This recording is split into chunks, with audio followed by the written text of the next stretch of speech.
I've decided that Kevin's next wife will be this girl. I couldn't believe what I was hearing. Next wife? What do you mean by that? I asked her. My mother-in-law seemed annoyed. You're really slow, aren't you? What I mean is, we don't need you anymore. Your time is over. What do you mean my time is over? I don't think you can have children anymore, will you? That's why this young girl will be Kevin's new wife. My name is Mary, I'm 34 years old, and I work in an office. I have a husband named Kevin. I met him through a blind date, and he's 6 years younger than me, so I thought he wouldn't be interested. But at the time, Kevin said, I've fallen in love with you, I don't care about the age difference, and he was very open with his feelings. I was moved by his passion, and I decided to date him. We had a solid relationship and eventually got married. But getting married wasn't easy. We went to meet each other's parents right away, but his mom, Barbara, didn't approve of our marriage because of our age difference. Usually, a 34-year-old woman would already be married and have kids. Is something wrong with you? Is that why you're still single? What are you talking about, Mom? Don't be rude. It's important to talk about these things. You're our only child, and you need to be careful about who you marry. She kept bringing up my age and how I was still single, things that made me feel insecure. Then her husband, George, stepped in. Stop it, Kevin chose her, so we can't object, he said. Mary, I'm sorry for what my wife just said. Thanks to George, Barbara was quiet. After getting their approval, we moved ahead with the wedding, but even though Barbara agreed, she still didn't like me. Kevin's family is very wealthy and well-known. Barbara is proud of that. Kevin had a privileged childhood, but he's not spoiled. I actually like how kind and gentle he is.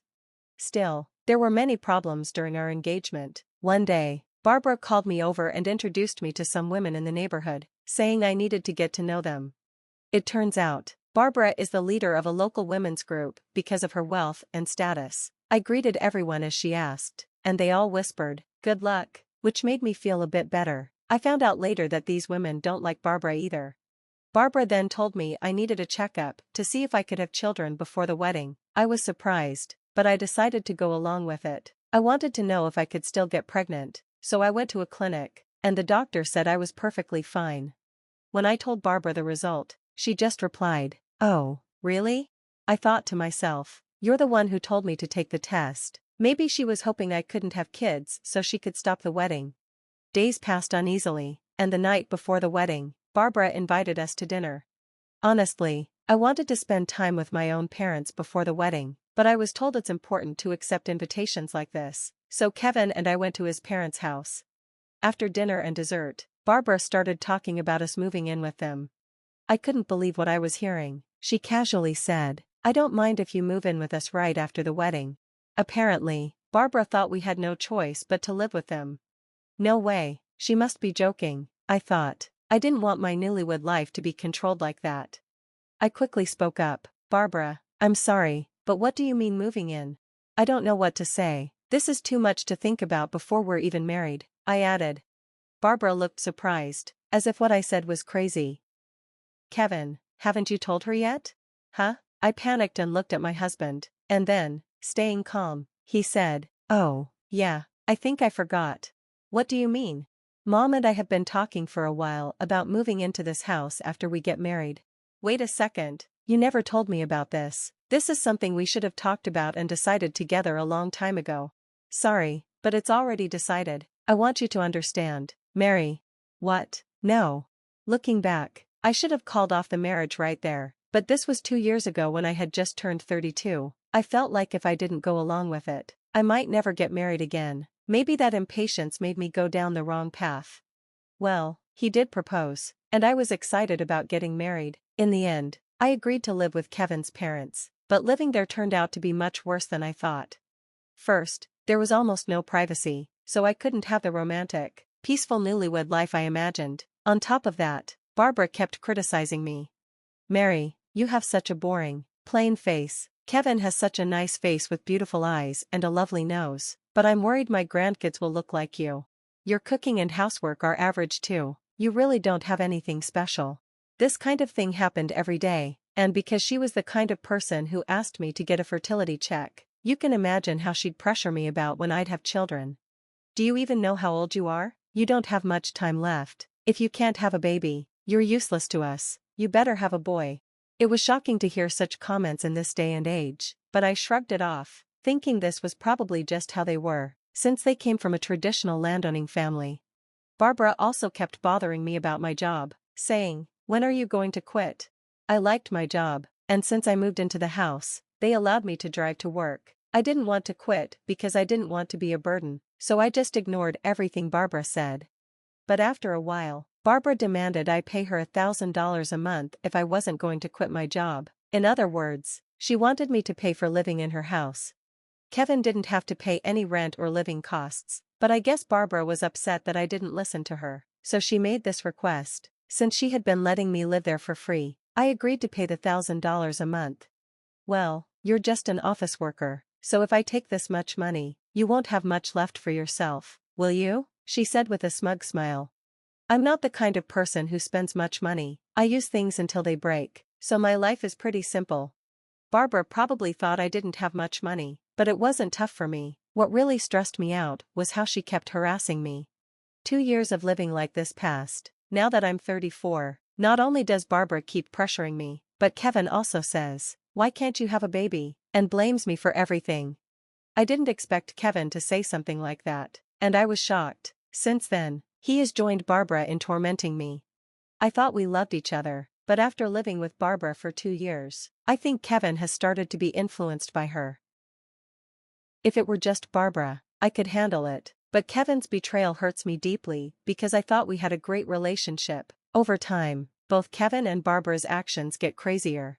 One day, after work, I walk into the living room and see a woman there. Besides my husband and his parents, she looks younger than Kevin, maybe in her mid-20s. I wonder who she is. Barbara tells me to sit down. Once I do, she says something I can't believe. "I've decided Kevin's next wife will be this girl." What? I can't believe what I'm hearing. Next wife? What do you mean? I ask her. Barbara looks annoyed at my confusion. "You really are slow, aren't you? We don't need you anymore. Your time is up." "What do you mean my time is up? I don't think you can have children anymore, can you?" "That's why this young woman will be my son's new wife. She's 23, and she's the niece of one of the women in our community. She's prettier than you, and I'm sure she'll have a healthy baby boy." What a woman. I'm still married to Kevin, but now she's bringing in a new wife? Kevin will surely be upset by this. At least, that's what I thought, but I was wrong. "That's why I want you to sign these divorce papers as soon as possible," Kevin says, handing me the papers. I'm completely shocked. Is having a child really that important? My life will be ruined if I stay with these people. By the way, George, my father-in-law, who had warned Barbara before we got married, has been useless since then. He hasn't tried to get involved in any of this. "Okay, I'll fill out the forms," I say, and I do everything needed for the divorce. Barbara and Kevin are happy about it. I tell them we won't be dividing any property. "Of course not. Why would Kevin give you any of his money?" they say. I'm not sure what they're thinking, but that's what Barbara and Kevin tell me. Okay, I hope neither of you find out the truth. Just like that, Kevin and I get divorced. I pack my things and move back to my parents' house, where they're shocked. I explain everything, and they agree that divorcing was the right choice. They're a bit angry I didn't tell them sooner. After apologizing to my parents, I start looking for an apartment to live on my own. I find many good apartments near my office, and it's hard to choose. A month after the divorce, Kevin and Barbara show up at my parents' house. Mary, what's going on? What are you doing here?" I'm the one who wants to know what's going on. Kevin shows me a photo he took from the TV. There I am, on the screen, answering an interview. They show a restaurant's name with my name next to it and the word owner beside it. "Why, how are you the owner of a restaurant? You're just an office worker, right?" "Oh, you saw the show yesterday? The office work is just for experience, so I can have future opportunities. As for the restaurant, my great-grandfather started it, and my father opened a new one. I took over 5 years ago. After I graduated from college, I went to a nighttime culinary school and got my chef's license. So, I worked at the office during the day and cooked at my father's restaurant at night. Right now, I'm preparing for a new business, so I leave the restaurant mostly to the manager, but they wanted to interview the owner, so I agreed." Barbara and Kevin are shocked by my story. Well, they would be, wouldn't they? When Kevin's parents met my parents for the first time, my dad mentioned his restaurant, but they probably thought it was just a small diner. Barbara just said, "Oh really?" and didn't care much about it. This is perfect. I didn't realize you were making so much money, but it's perfect for us. Huh? I'm canceling the divorce. Come back home right now. As Barbara and Kevin make these strange statements, I ask, what do you mean? It turns out the young woman who was supposed to marry Kevin doesn't do any housework and doesn't work either. She stays home doing nothing. She even calls Kevin old man and says if he wants to be intimate or have kids, he has to pay her. If he tries anything forceful, she says she'll call the police. Kevin and Barbara explain that the woman has been unemployed since high school, and her parents didn't know what to do with her. That's when the women's community got involved and introduced her to Barbara. Hearing this makes me laugh. Barbara wasn't a leader, she was being made fun of. The women in the community thought she was foolish, and now she's embarrassed. That's why Barbara wants me to come back so I can help fix things and defend her reputation. As for my ex-husband, he's living off his wife's money and struggling every month. Since she doesn't do the housework, he has to spend money on lunch every day. Meanwhile, George, Kevin's dad, left them a while ago and rented a cheap apartment. He's living on his own and taking care of his own life. It's exactly the kind of thing Josie would do, and it makes me chuckle. We're having a really tough time. You have to come back, Kevin begs. I try not to laugh and say, you know this is all your fault, right? You two kicked me out and brought that girl into your house, so you should be responsible for everything that happened. If you stay here any longer, I'm calling the police. Kevin and Barbara leave, heads drooping. I don't know what happened to them after that, but according to a woman from the community I befriended while married, life is really hard for them. Even Barbara has started working part-time. Kevin's new wife is still doing nothing but spending his money, and they've tried to make her leave, but she has ways of staying. Kevin and Barbara are completely exhausted. It serves them right. I finally find a new apartment and live in the room of my dreams. Single life is so pleasant. I feel like I don't need to get married anymore, but I still want to find romance, so I'm open to whatever encounters the future brings. For now, I'm focused on my work. Kevin and Barbara are unbelievable. Kevin didn't even know his wife's main job. He really had no interest in her, did he? Maybe he only married her to have children and to please his mother. In any case, I'm glad Mary has nothing to do with that foolish mother and son anymore. I hope she lives her life and finds happiness. Thanks for watching until the end. If you enjoyed this video, please subscribe to our channel. See you next time.